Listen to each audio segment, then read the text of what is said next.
आपल्याला कधी कधी वाटतं तर आपण एवढी टोकाची भूमिका का घ्यायची, कशाला उगाच आपलं वातावरण खराब करायचं. पण जरा आजूबाजूला काय चाललंय ते आवर्जून पहा. आपण अगर जागृत राहिलो नाही तर आपल्या हक्काच्या धर्मशाळांवर या वक्फ सारख्या लोकांनी ताबा टाकायला सुरू केलेला आहे.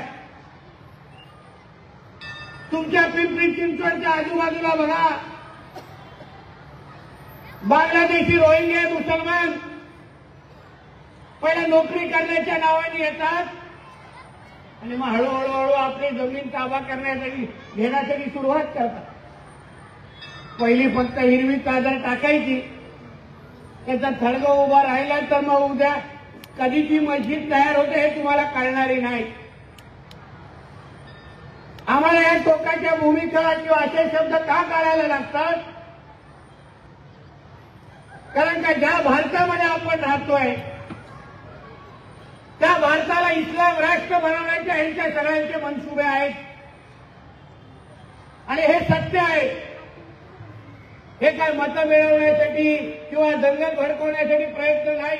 बघा त्या बांगलादेश पहिले काय करतात, त्या मुंबईमध्ये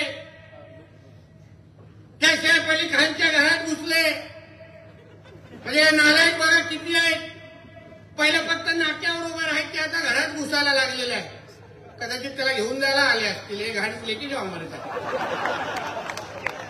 सांगायला तो एवढा तो असा बाहेरून चालत होता. मलाच संशय याला काय घरात चाकू मारला की ह्यांनी कुठेतरी असंच ऍक्टिंग करून बाहेर निघाला, असं टुन करून नाचतंय ते. पण आजूबाजूला बघा, जेव्हा कुठल्या खानवर त्रास होतो, कुठल्या शाहरुख खान असेल, सैफ अली खान असेल, बघा सगळे कसे टिवटिव करायला लागतात. पण कुठल्या हिंदू कलाकारावर, कुठल्या त्या सुशांत सिंग राजपूतवर काय झालं, तो तुझ्या मुंबऱ्याच्या जितो नाही आला बिळाच्या बाहेर. ही तुमच्या बारामतीची ताई नाही आली तेव्हा बाहेर.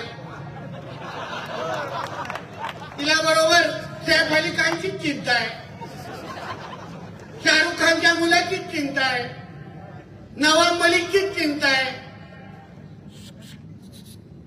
कधी कुठल्या हिंदू कलाकारची चिंता करताना ऐकले? या गोष्टीवर तुम्ही लक्ष घाला. वीर सावरकरांनी सांगून ठेवलंय, लिहून ठेवलंय, मुसलमानांपेक्षा हिंदूंचे शत्रू आहे. या गोष्टी तुम्ही लक्षात ठेवा.